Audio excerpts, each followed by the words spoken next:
5:12 local time. Northern Arabian Sea. The water is dead calm, wind light, visibility perfect. USS Gerald R. the most advanced aircraft carrier ever built, moves through open ocean at 18 knots. From a distance, she looks almost motionless. A 100,000-ton island of American military technology, cutting silently through deep blue water. On the flight deck, the morning cycle is beginning. Deck crews move between parked FA-18 Super Hornets, securing equipment and preparing the first patrol launch of the day. But below the deck, something is already wrong. Inside the Combat Information Center, the radar wall glows with the quiet rhythm of a carrier strike group in motion. Green sweeps rotate across the screens. Dozens of contacts move across the digital map. Commercial shipping lanes, distant cargo vessels, fishing boats scattered across the horizon. Then a new contact appears, bearing 041, range 28 nautical miles. One of the radar operators leans closer to his console. New surface contact. A second blip appears behind it, then a third. 3 ships, tight formation.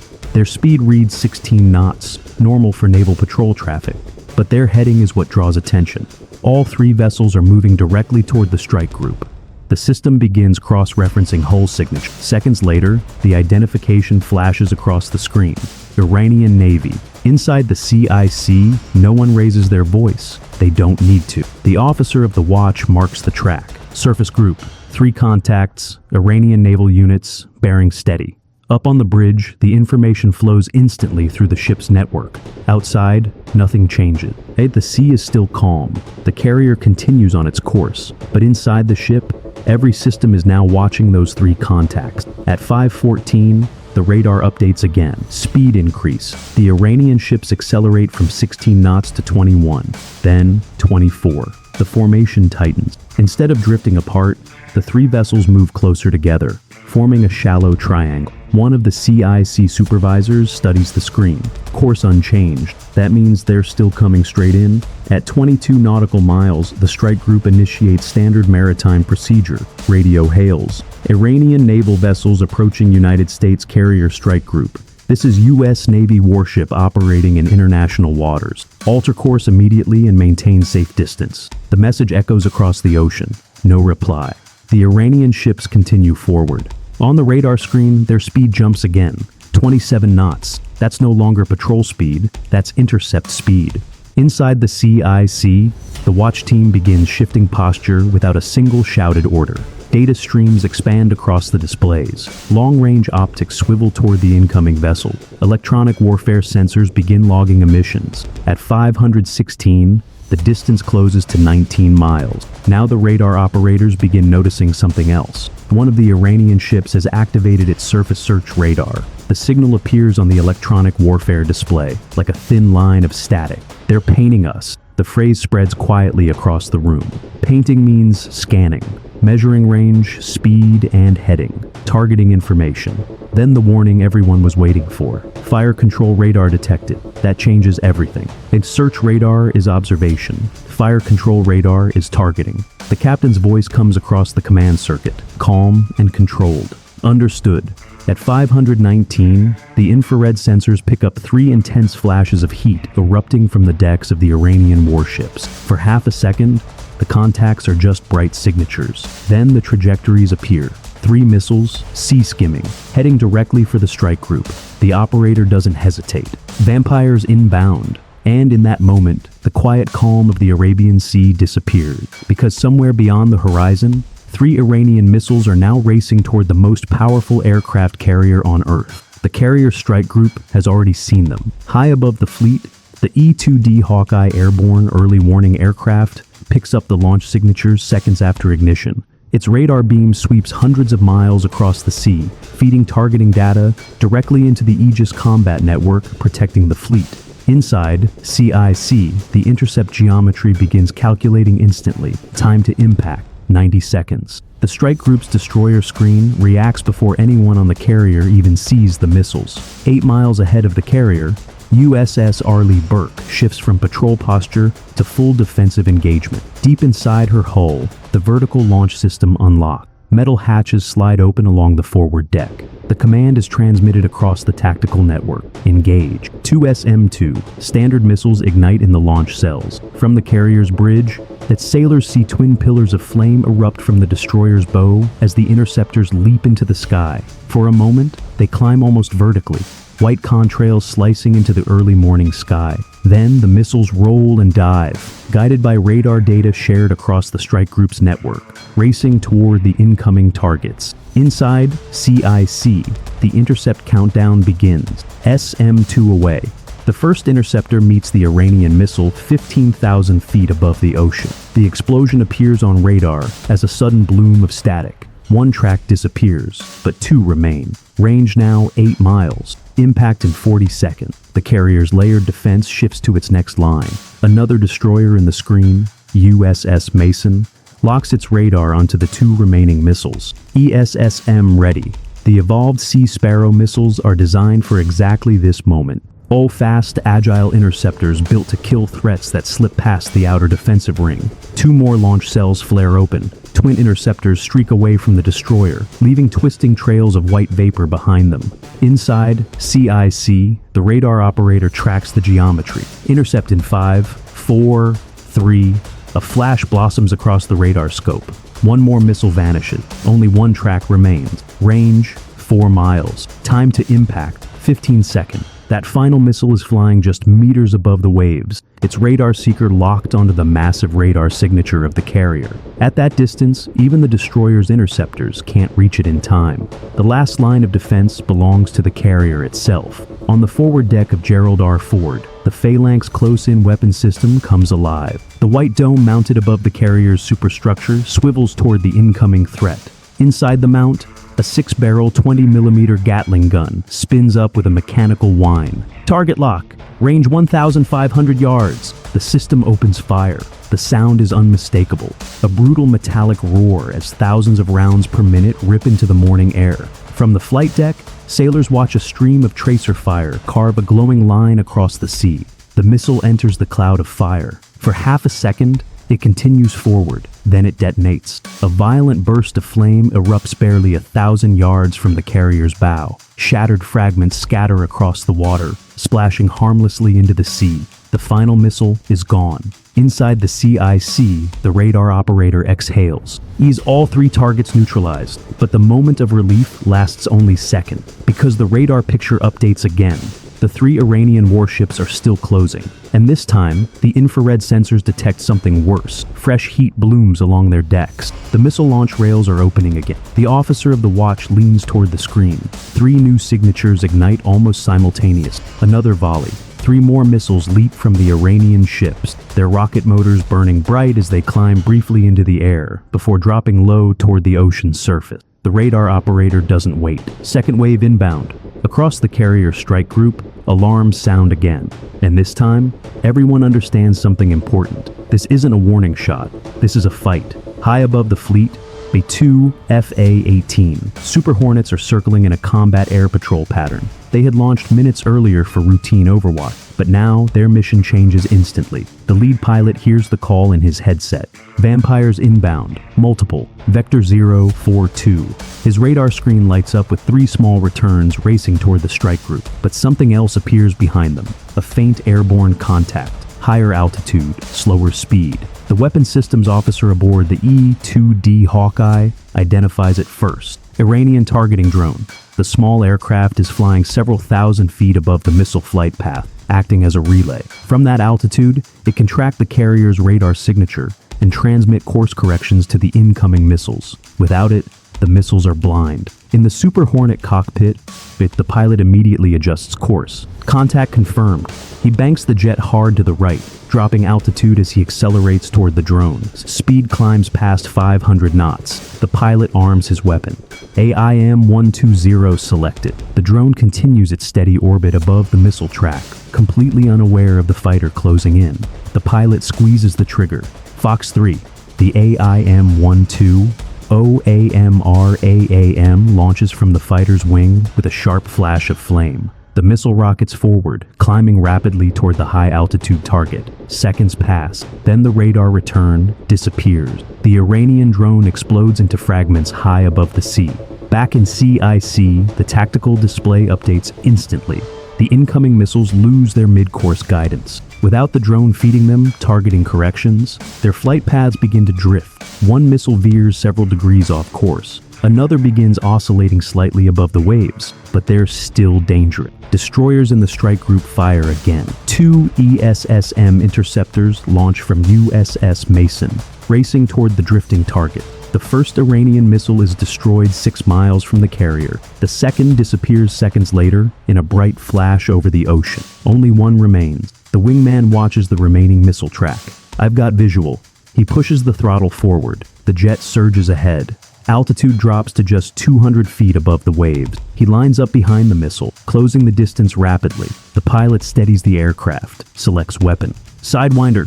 The AIM-9 X-tone chirps in his headset as the infrared seeker locks onto the missile's hot engine plume. But he fires. The Sidewinder leaps forward. 5 seconds later, it slams into the Iranian missile. The explosion erupts directly above the water, scattering fragments across the ocean's surface. All 3 missiles from the second volley are gone. Inside CIC, the radar picture clears again.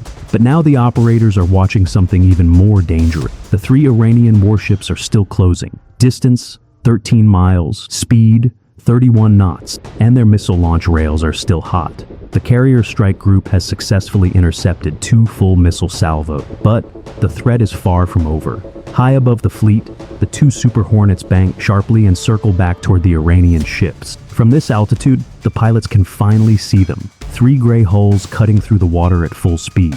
These smoke trails still drift upward from their missile launcher. Inside CIC, the captain's voice comes across the command network. "Enough." The defensive posture changes instantly, because up until now, the carrier strike group has been fighting to survive the attack. But now, the mission shifts. The order is clear. Neutralize the launch platform. The 2 FA-18 Super Hornets drop out of their holding pattern and descend toward the ocean. Altitude falls fast, 5,000 feet, 3,000, 1,000. Below them, the Arabian Sea stretches in every direction, calm and deceptively quiet. But ahead, 3 Iranian warships carve aggressive wakes across the water, still charging toward the carrier strike group at full speed. Inside the lead Super Hornet's cockpit, the targeting display stabilizes. 3 surface contacts. Range, 12 miles. The pilot tilts the aircraft slightly left, giving the radar a clear angle. The system paints the ships instantly. Each hull appears as a sharp geometric signature against the moving sea clutter. Behind him, his wingman confirms the same picture. 3 contacts locked. Back aboard USS Gerald R. The order travels across the strike group's encrypted network. Neutralize the launch platform. There is no hesitation. The Super Hornet's weapons panel lights up. AGM-84 Harpoon selected. The missile is built for exactly this moment. Sea skimming, radar guided, designed to destroy ships before they even see it coming. The lead pilot steadies the jet. Speed, 540 knots. Altitude, 300 feet. At that height, the aircraft is barely above the surface of the water. The ocean racing past beneath the canopy. The target range decreases rapidly. 9 miles, 8, 7.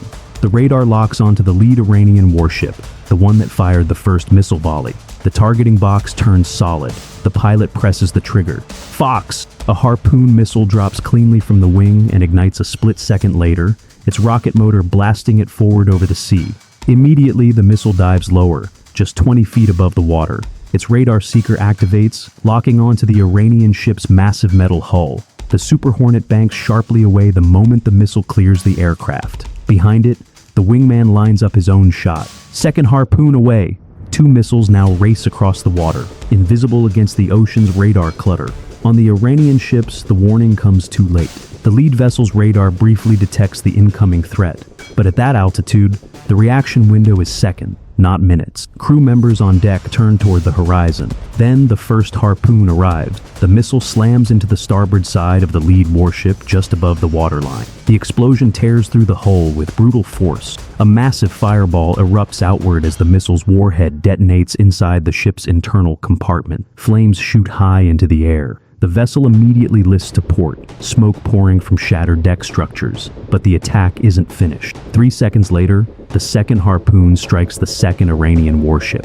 The missile hits near the aft missile launch. The detonation ignites stored fuel and munition. The entire rear section of the ship disappears in a violent blast of fire and black smoke. The shock wave ripples across the sea.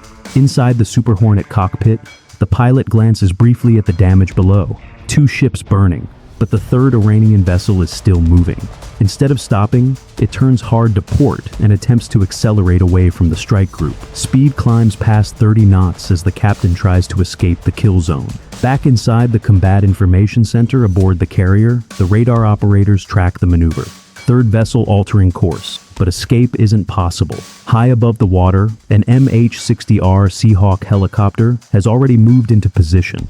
Its sensors lock onto the fleeing ship. The helicopter's targeting system feeds precise coordinates directly into the strike group's network.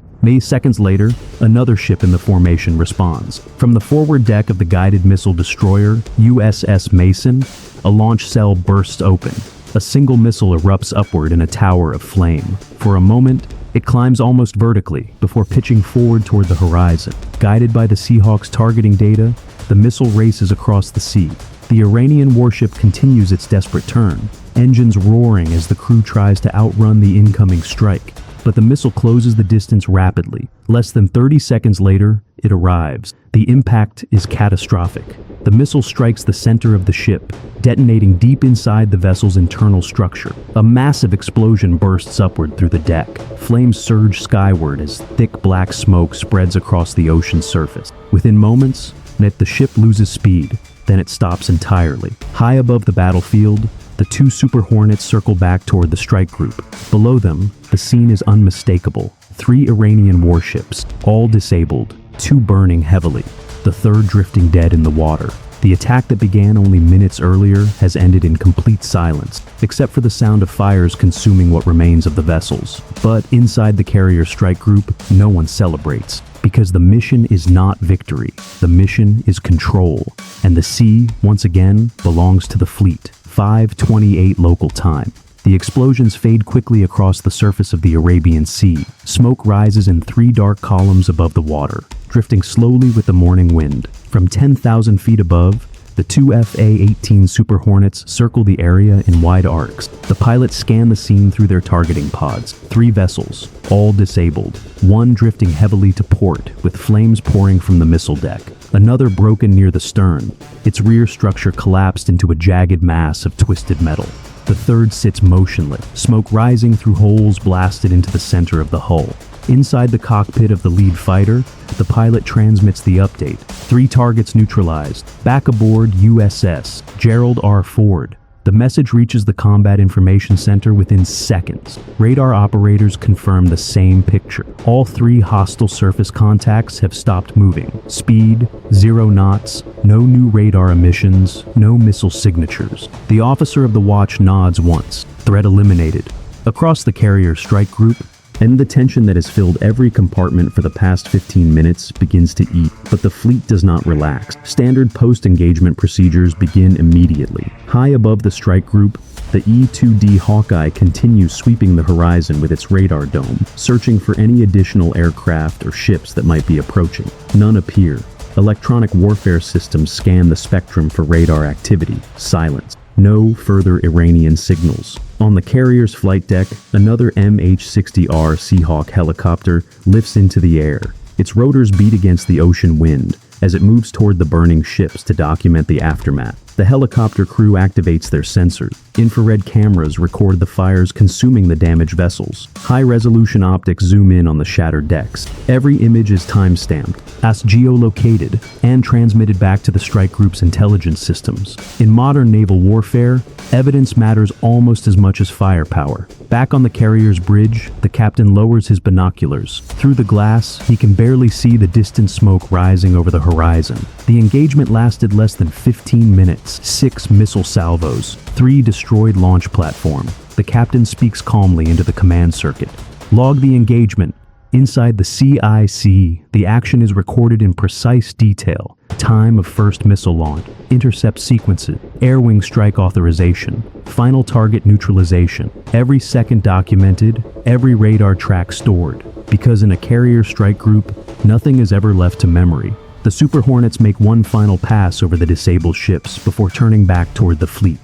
Their engines roar across the sky as they accelerate toward the carrier. Within minutes, the massive flight deck of USS Gerald R appears beneath them like a floating runway stretching across the sea. One by one, the fighters trap the arresting cables and roll to a stop. Deck crews rush forward, guiding the jets into position. Engines power down. The pilots climb out, their helmets still tucked under their arms. No one cheers. There are no celebrations, just quiet professionalism. Because for the sailors aboard the strike group, this is not a story of victory.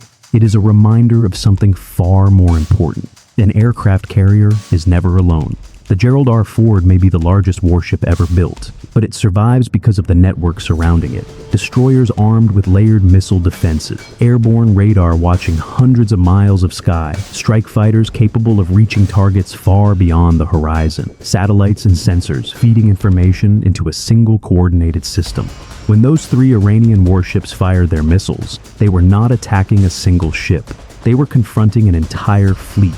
And fleets respond. The Seahawk helicopter circles once more above the burning vessels before turning back toward the carrier. Behind it, the 3 damaged ships drift silently across the open water. The sea begins to swallow the smoke. And within the carrier strike group, operations continue exactly as they did before the missiles launch. Jets refuel. Radar scans the horizon. Sailors return to their station. Because out here, far from any coastline, the mission never really stops. The ocean may look calm, but every sailor in the strike group understands the truth. Out here, the next threat can appear at any moment, and when it does, the fleet will be ready.